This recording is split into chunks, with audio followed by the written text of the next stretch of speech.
నా తన 7 మున్సిపాలిటీలు ఉన్నాయి, 3 కార్పొరేషన్లు ఉన్నాయి, 61 గ్రామాలు ఉన్నాయి. అందులో 28 గ్రామాలు తీసి మున్సిపాలిటీలలో కలిపేసారు పక్కకునే గ్రామం. ఆ మున్సిపాలిటీలన్నీ ఇప్పుడు వాళ్ళ పీరియడ్ అయిపోగానే జనవరి 27కు అవి జిహెచ్ఎంసీలో చేస్తారట. నా టైంలో ఒక్కటే పీరియడ్ అయింది వాళ్ళు గెలిచి.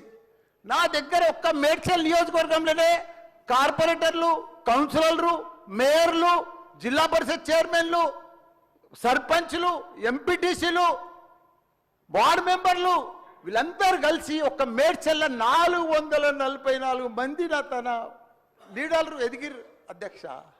ఇవాళ వాళ్ళంతా మడ్డాష్ అయిపోయారు. మొత్తం సగం మంది కాంగ్రెస్లకే వచ్చారు, అయోమయంలో పడిపోయారు వాళ్ళు మొత్తం కాంగ్రెస్లో.